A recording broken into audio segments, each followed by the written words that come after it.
tiap memori ada fakta-fakta yang baru yang dia kemarin mungkin dia tidak ingat secara persis karena kondisi dari psikolog mentalnya dia.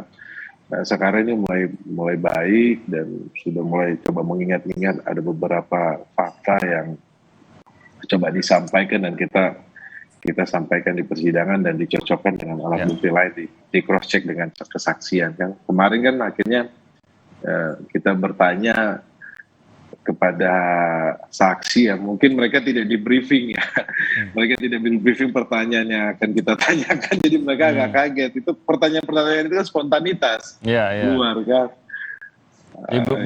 Belum menyiapkan jawabannya gitu ya? Belum menyiapkan jawabannya, Bung Timothy. Jadi banyak kan diam gitu kan, seperti berpikir sampai jaksa sampaikan bahwa ini kita curiga sama Susi ini. Susi ini kayaknya pakai headset di telinganya. Sampai begitu ya. Sampai segitu. Iya, Mas Roni, saya mau ke Prof. Hipnu juga nih untuk menanyakan ini, kalau begitu kondisinya seperti apa, Prof. Hipnu? Kita sejujurnya tidak terlalu kaget kalau memang ada settingan yang coba dimainkan dalam kasus ini, mengingat ada kasus perintangan penyidikan juga nih yang berjalan beriringan dengan kasus ini. Berarti memang upaya untuk memanipulasi kebenaran sudah jelas adalah gitu, dan bahkan bisa sampai ke dalam sidang pembuktian seperti yang kita lihat kemarin gitu. Nah, tapi nilai dari kesaksian ini kan juga tetap berarti nih dari Susi juga begitu. Di sisi lain, seperti tadi diputuskan, seperti yang dikatakan Mas Roni, bisa jadi keputusan hakim akhirnya kesaksian dari Susi ini tidak dianggap begitu. Nah, seharusnya bagaimana? Mungkin saja Susi ini juga memiliki informasi berharga yang bisa diungkap ke pengadilan. Ya, ini Mas, kita kembali pada suatu teori asas di dalam suatu pembuktian di peradilan pidana. Itu ada namanya suatu asas beyond a reasonable doubt. Beyond a reasonable doubt.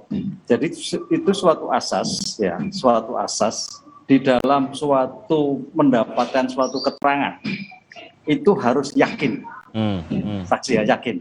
Satu. Kemudian bahwa suatu keterangan tersebut harus orisinil.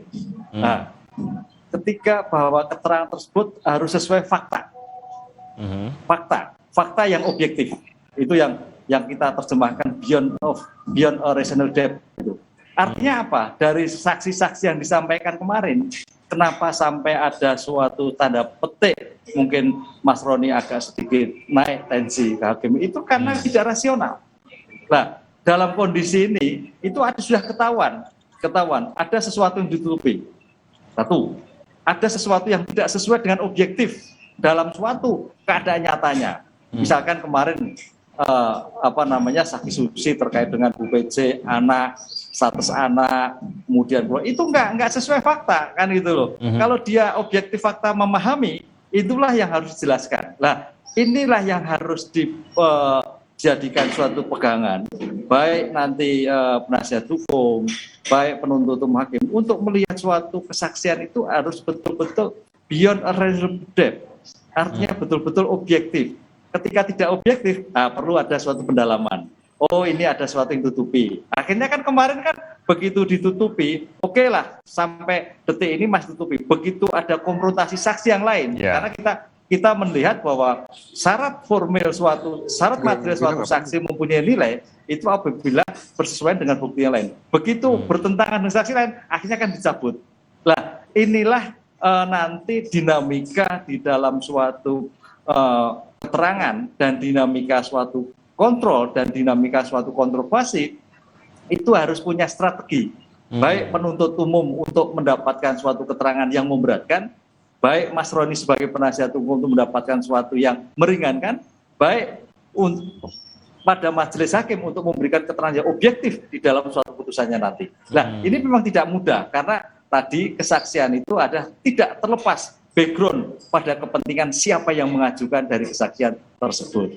Gitu Mas Roni. Oke, jadi memang sangat butuh kehati-hatian khususnya oleh hakim di sini ya, merunut sesuatu masuk akal atau tidak, ataukah masih ada celah-celah yang membuat sebuah cerita itu meragukan, dan ini yang terdeteksi oleh hakim kemarin ya, biasanya seterang benderang itukah atau memang benar-benar harus sangat teliti? Ya enggak, semua namanya suatu kesaksian ada sesuatu yang tersembunyi. Nah, itu Mas harus pahami, karena namanya suatu peradilan itu apalagi kita lihat kan di dalam satu pasal 160 itu sudah dijelaskan, kesaksian di dalam suatu persidangan itu ada dua dimensi. Saksi yang memberatkan yang dalam hal ini disampaikan oleh penuntut umum dan saksi yang meringankan yang disampaikan oleh penasihat hukum. Nah, kondisi dua dimensi pemikiran itu harus ada titik temu, gitu Mas. Titik temu itulah hakim akan melihatnya. Ya, Prof Ibnu ditahan sebentar, kita akan mendengarkan rekan kami dari Pengadilan Negeri Jakarta Selatan, tampaknya ini sedang bersama keluarga Yosua, kita coba dengarkan. Terus harapannya gimana? Harapannya semoga persidangan ini berjalan dengan baik. Tuhan berkati. Terima kasih. Oke, tadi hanya sedikit yang bisa kita dengarkan. Ini adalah keluarga dari keluarga korban Brigadir Yosua Huta Barat yang juga akan menuju ke Pengadilan Negeri Jakarta Selatan. Dan ini adalah mereka yang akan bersaksi. Seperti dikatakan Bang Martin tadi bahwa keluarga yang akan hadir ini akan memberikan kesaksian di sidang Ferdy Sambo dan Bu Putri Candrawati dan tampaknya sudah menuju ke Pengadilan Negeri Jakarta Selatan. Nanti akan bertemu dengan Bang Martin juga di sana ya Bang Martin ya? Ya. Oke, pendampingan dari penasihat hukum bagaimana Bang terkait dengan sidang yang akan berlangsung hari ini? Ya, terima kasih. Saya seksi sibuk ya Bung Timothy. Jadi untuk mempersiapkan segala sesuatu sebagai pendukung ya, contoh misalkan ada yang kurang-kurang mengenai makanan, minuman gitu ya. Karena kan saksi kan butuh keadaan yang fit, makanya harus bisa dipastikan mereka jangan sampai ada kekurangan ya. Oh, ini Bang Martin juga yang mengurusnya jadi ini?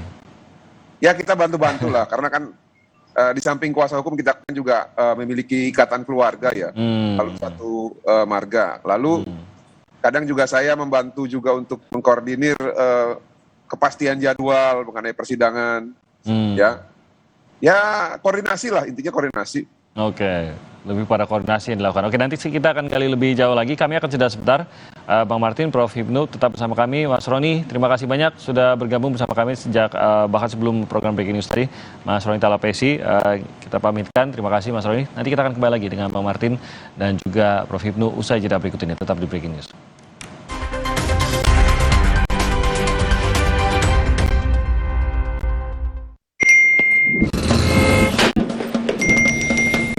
Emangnya ada waktu buat sakit kepala? Panadol Extra, cepat redakan sakit kepala dan nyeri yang mengganggu. Dapat diminum sebelum makan dan tidak menyebabkan kantuk. Gak dingin aja, tetap segar. Yuk Aqua dulu. Datang dari sumber alam yang terlindungi, murninya air mineral Aqua, berikan air minum berkualitas. Apapun aktivitasmu, Aqua dulu. Hangat ke Counterpan Clean untuk meredakan nyeri otot. Sensasi Counterpan Cool untuk pendinginan saat olahraga.